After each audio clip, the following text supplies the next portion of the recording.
주님 감사합니다. 비가 오는 와중에도 저희들의 발걸음이 이곳으로 그치지 않았고 이렇게 나와 하나님 앞에 예배드리고자 모였습니다. 모인 이들 가운데 함께하여 주옵소서. 또한 각자의 처소에서 예배 앞에 나왔습니다. 하나님 방송으로 보는 이들의 마음 가운데에서 자정하여 주시사 그곳에서 드리는 예배도 우리의 마음에 감동이 되는 귀한 경험이 있게 하여 주옵소서. 이 시간 말씀 앞에 설 때에 우리의 마음이 같은 뜻으로 서기를 원합니다. 주님 주신 말씀 속에서 그 음성을 듣고 그것 가지고 우리의 삶을 조금씩 바꾸어 나가는 저희들 되게 하여 주옵소서. 예수 그리스도의 이름으로 기도합니다. 아멘.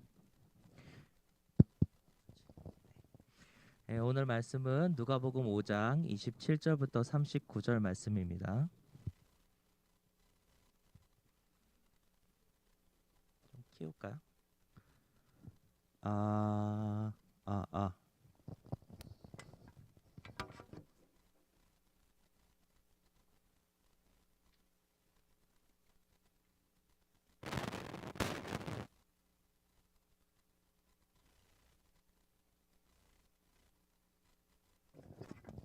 하나 둘. 어이, 됐죠? 더 말할까요? 네, 일단 하겠습니다. 우리 한 절씩 교독할게요. 누가복음 5장 27절부터 39절까지. 네. 그 후에 예수께서 나가사 레위라 하는 세리가 세간에 앉아 있는 것을 보시고 나를 따르라 하시니, 레위가 예수를 위하여 자기 집에서 큰 잔치를 하니 세리와 다른 사람이 많이 함께 앉아 있는지라.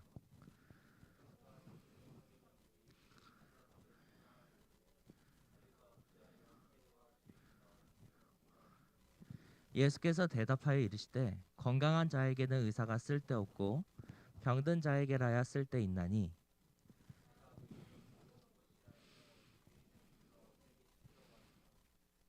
그들이 예수께 말하되 요한의 제자는 자주 금식하며 기도하고 바리새인의 제자들도 또한 그리하되 당신의 제자들은 먹고 마시나이다.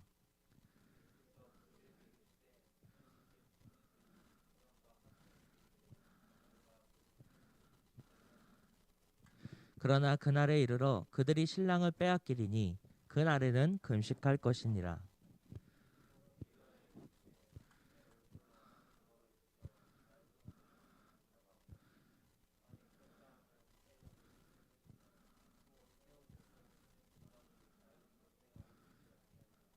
새 포도주를 낡은 가죽 부대에 넣는 자가 없나니 만일 그렇게 하면 새 포도주가 부대를 터뜨려 포도주가 쏟아지고 부대도 못 쓰게 되리라.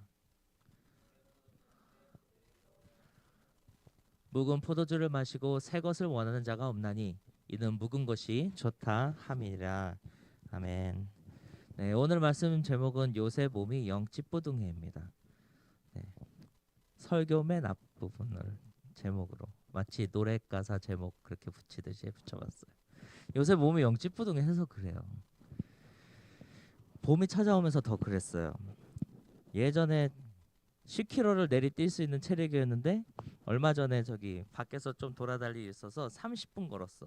30분 정도 걸었는데 내 의지와 내 생각과 상관없이 죽겠다란 말이 입 밖에서 나오는 거야. 아저씨 마냥, 아저씨긴 하지만 여튼 그렇다, 그렇게 나오더라고. 지난 여름만 하더라도 대강 플레스 하면서 다 걸어 다녔잖아요. 하루에 22km, 23km를 걸으면서도 그런 체력이었는데 지난주 목요일에 30분 걷고 죽겠다는 소리를 하는 나를 보면서 몸이 예전 같지가 않구나, 이게 확 오기 시작했습니다. 또 스멀스멀 몸이 아픈 데가 생겨. 비가 오면 정말 그렇지 않은데 무릎이 아프더라고요. 이게 어른들이, 할머니 할아버지 말하던 게 요새 와. 그래갖고 그걸 느끼고 이것도 있어요. 저 머리 잘랐거든요. 그 미용실은 그래도 양반이야. 염색하란 소리는 안 해. 근데 거울을 보고 있는 내가 이 하얀 게 너무 보이니까 마음이 안 좋더라고요. 원래 저도 머리는 새치 하나 없고 땜빵 하나 없고 언제나 건강한 머릿결이었거든. 내가 다른 건 내세울 거 없어도 머리는 좋았어. 근데 이게 어느샌가 하나둘씩 생기더니 이제 그냥 보일 정도로 흰머리가 생겨서 마음이 좀 그렇습니다. 이런 조각들을 보면서 내가 몸이 찌뿌둥하고 뭔가 안 좋다라는 걸 알게 되는데, 사실 이거보다 훨씬 정확한 척도가 하나 있어요. 그건 뭐냐면 내 방에 있는 샤오미 스케일. 저기 올라가면 사실 알아. 내가 지금 몸무게가 한 80, 무서워서 못 올라가는데 89 바로 밑일 것 같긴 해. 지금 느낌상. 근데 건강하려면은 80대 초반이면 좋대고요. 그거보다 훨씬 더 라이트하고 그리고 괜찮은데 이런 느낌을 갖고 싶으면 이제 70 중반대까지 나를 끌어내리면 그렇게 되는 거 알아. 그러니까 70 중반대면 괜찮고 80이면 그럭저럭 건강한 거고, 그거 넘어가면 이런 척도가 있어요. 여러분은 어떤지 모르겠네요. 요즘 인터넷 보니까 20대도 다 아프다 그러더라고. 커뮤니티를 하면 20대들도 어딘가, 그치? 내가 오늘 아까 저기 이 자리에 없지만 그래도 소영이 만났어요. 허리 아프다고. 너도 그 나이가 됐니? 그렇잖아. 20대도 어딘가 아파.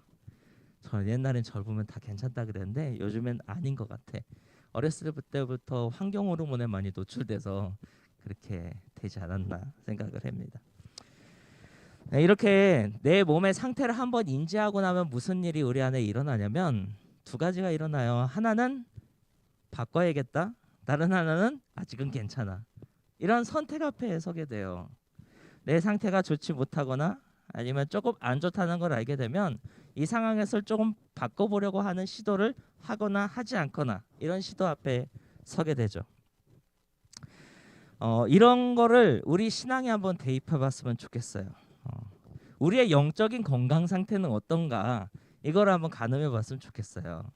몸무게 위에 올라가서 나의 건강 상태를 체크할 수 있듯이, 아니면 뭐 흰머리를 보거나 어디 아픈 부분을 보고서 내 건강 상태를 조금 가늠해 볼 수 있는 것처럼 우리의 영적인 건강 상태는 어떻게 체크해야 될까?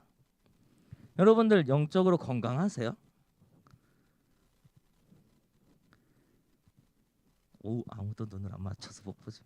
그래, 다운아 고맙다. 영적으로 건강하니? 그래? 건강하대. 다행이네. 여기에는 다 허약해 처진 이렇게 나와 있네.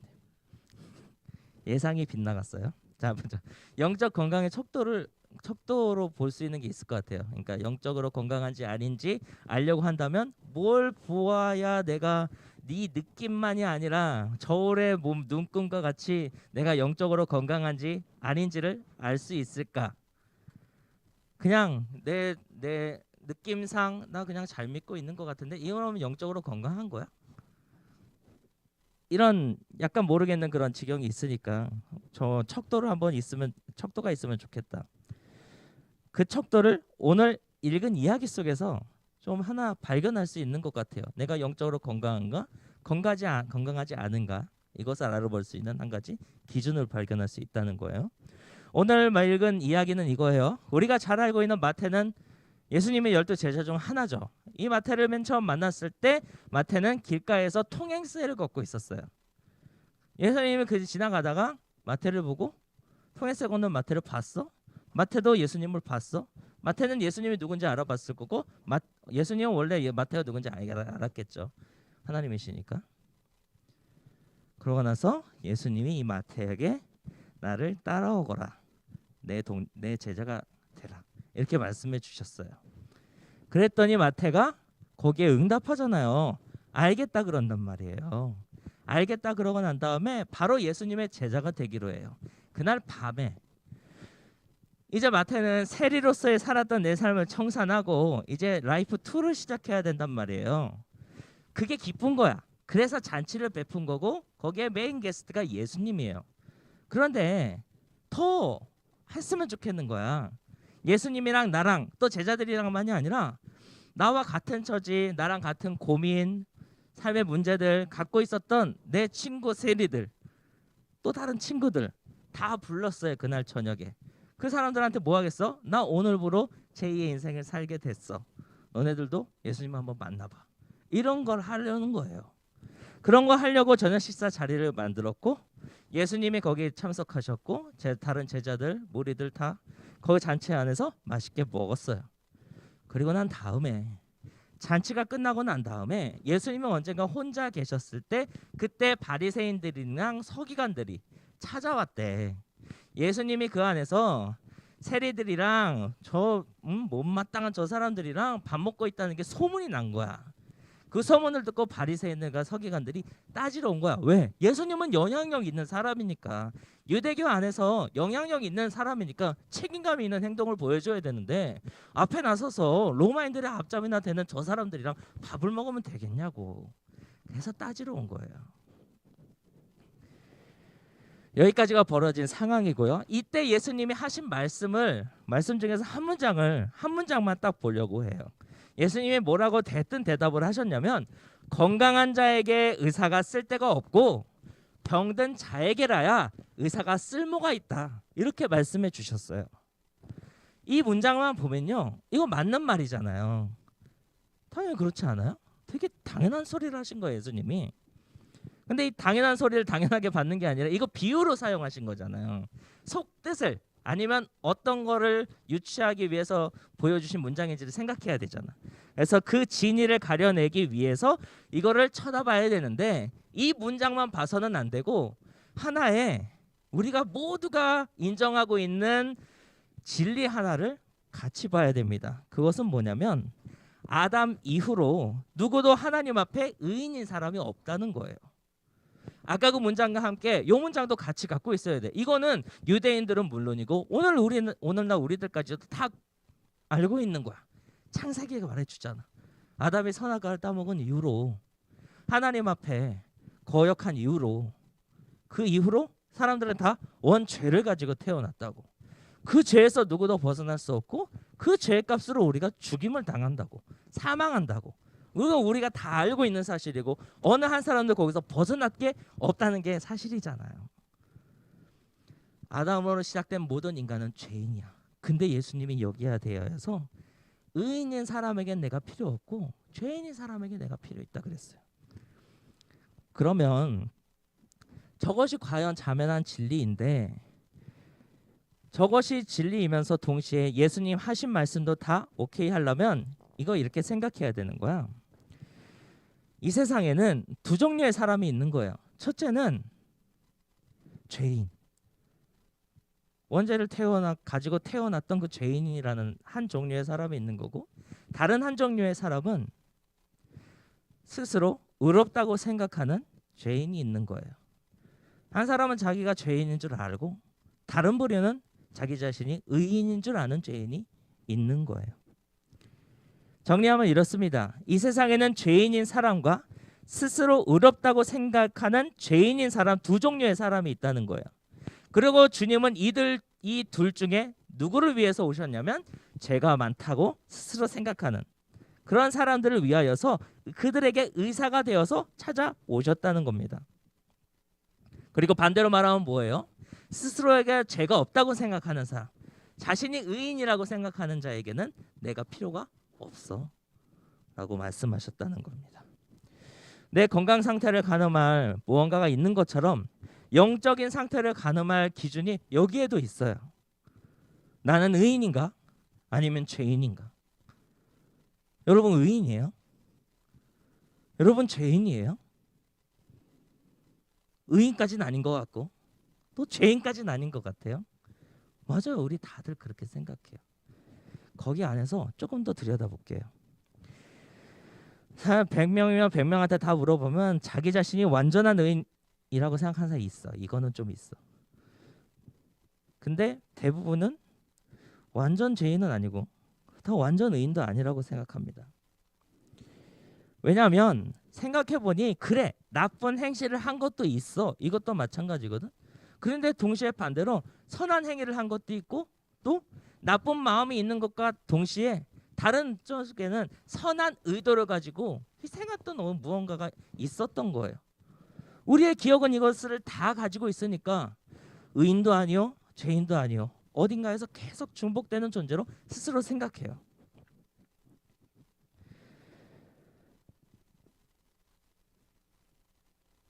이게 너네는 죄인이야 라고 하는 성경을 마주하면 드는 대개의 생각입니다. 그러면 이제 기준자를 어떻게 되겠습니까? 잘못한 게 많으면 그러면 죄인이고, 선한 것들이 잘못한 것보다 많으면 그러면 의인으로 할까요? 이것 또한 아니거든. 자, 어떻게 해야 되냐면 이런 거예요. 개수를 세거나 아니면 그 크기를 가늠하거나 그렇게 하는 것이 아니라 그냥 내 속마음에 느꼈을 때에 어떤 것을 더 크게 느끼는지 보는 거예요. 잘한 게 더 많은 것 같으면 잘한 것들이 더 많이 떠올르고 거기에 마음이 더 가. 내가 그거를 더 열심히 한 게 맞아. 어떤 건 실수였어. 이렇게 말한다고 한다면 그 사람은 자신을 의인이라고 생각하는 거예요. 만약에 죄스러운 게 더 큰 사람이 있어요. 그러면은 그 사람은 많은 의로운 것들 중에서 몇 가지의 잘못들 하나가 마음속에 박혀서 움직이지 않는 사람이에요. 자꾸만 그것이 생각나고 수치스럽고 부끄러운 사람이에요. 그 사람은 자기 자신을 죄인이라고 생각할 수 있어요.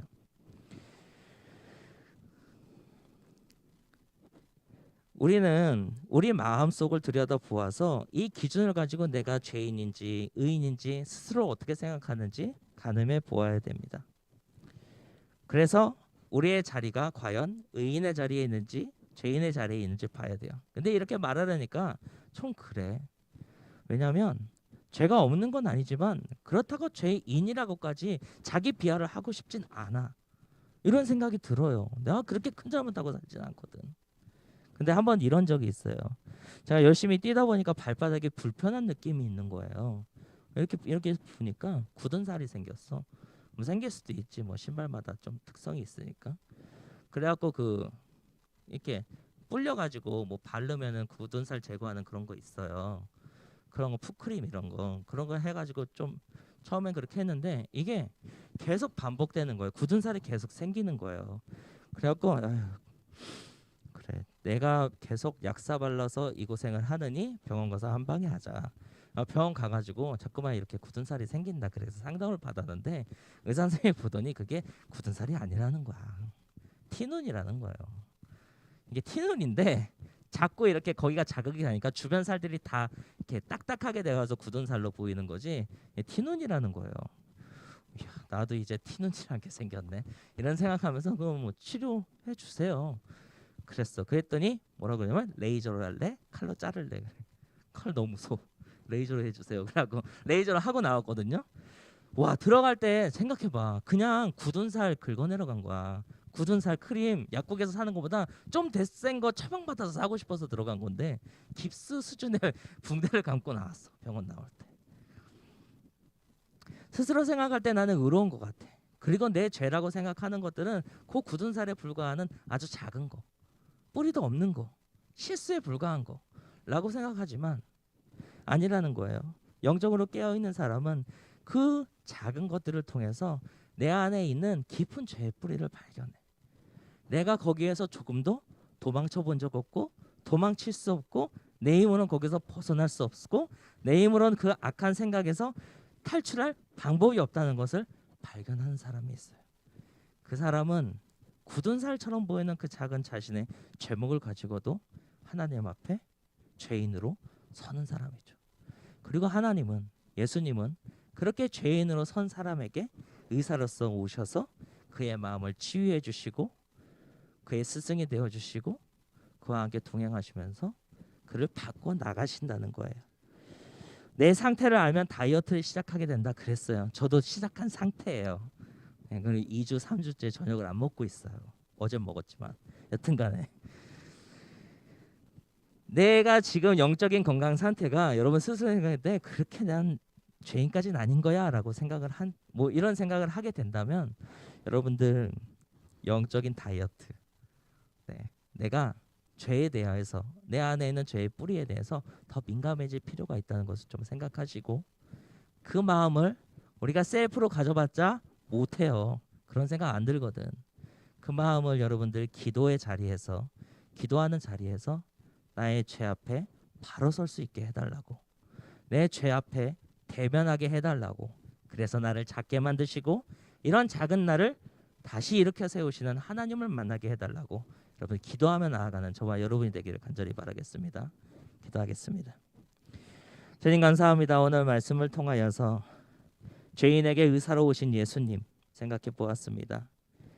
우리는 의로운 사람 같고 죄는 콩알만한 것 같지만 다시 한번 우리의 마음을 들여다보게 하시고 영적인 깨우침을 허락하여 주셔서 작은 것 하나를 가지고도 우리의 깊은 죄의 뿌리를 발견하고 그것을 들고 하나님 앞에 서는 저희들 되게 하여 주옵소서. 예수 그리스도의 이름으로 기도합니다.